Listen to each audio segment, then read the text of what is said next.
Good morning and happy Friday morning to everyone out there, and welcome back to R33 Homestead. It's about 7 a.m.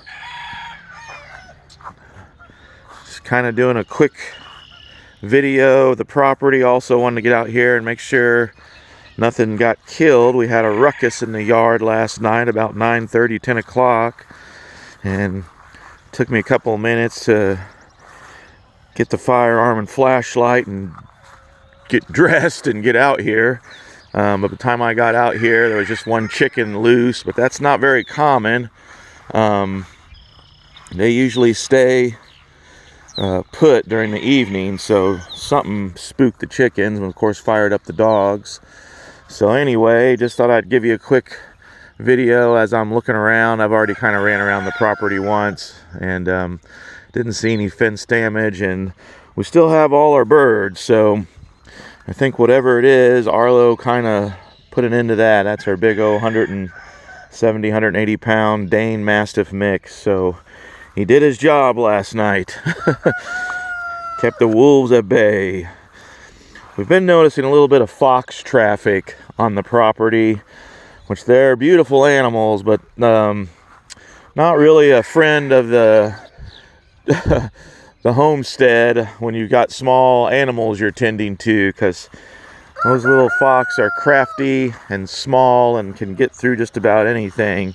General rule of thumb is if an animal can get its head through something, it can get in, and that little fox head's about tennis ball size, and maybe a little bit more narrow than that. But we have all the ladies, so that was an important thing. They make our eggs and do a lot of free-range bug hunting out here in the yard, keep the bugs at bay in the field. But everybody's in good shape, so I was tickled to death to know that we didn't lose any birds, because we've already lost a couple to a dog we used to have that just got a taste for chicken, so he's no longer on the homestead. And of course Mary did the bunny update video. I'll just take a sneak peek in there.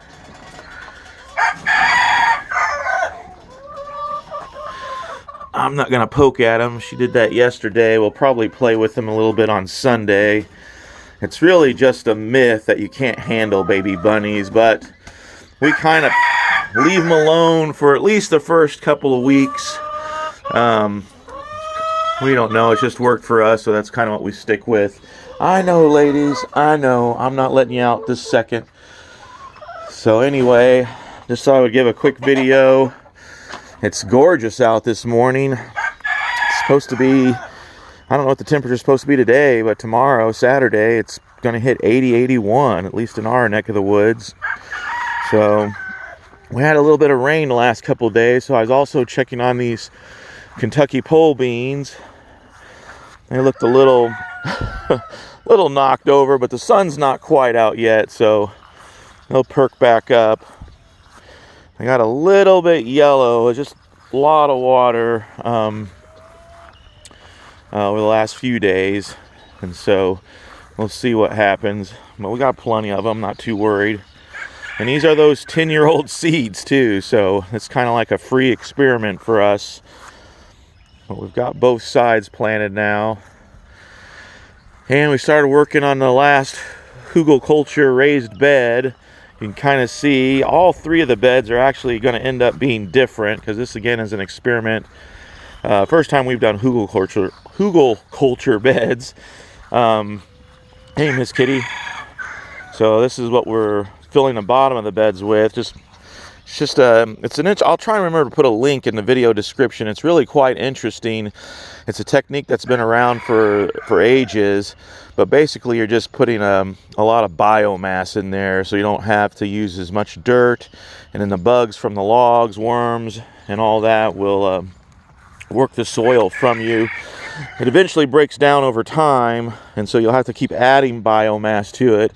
But we have a farm that's full of biomass. We've got about 15 acres of field and about 18 acres of wood, so we've got plenty of items to throw in here. I also throw in the ash from our outdoor burn bucket. We don't burn any trash in that one, so it's just all organic. And you can see I accidentally put the flat on top of the warm ash, which wasn't a genius move on my part, but sometimes things happen on the farm, and that's just part of it. But yeah, it's beautiful. The fruit trees are blooming. Just a nice, pretty warm morning. Grass is still wet from last night's rain and dew, but we've got some pear trees, some apple trees, and we got 2 new trees. That little guy there is a plum cot, so I don't know what that's going to yield, but we'll find out in about another 2 to 3 years. These bigger trees, the taller ones, we planted last year, and a couple of them bore fruit, so it was kind of shocking. We've had fruit trees on our other property, and it took them about 3 or 4 years before they produced fruit. But the pear trees right out of the gate produced some beautiful pears, so that was kind of shocking. The tag said year 1 fruit producer, but I never really believed that. But anyway, these are gorgeous. Everything's looking good.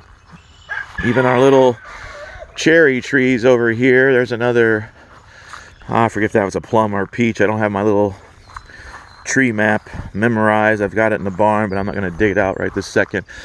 I think that's another peach tree. It might be plum, I don't know.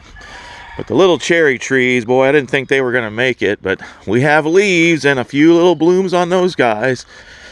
Kind of a weird looking, it's grown about 2 feet since last year, which is amazing, but it's straight up.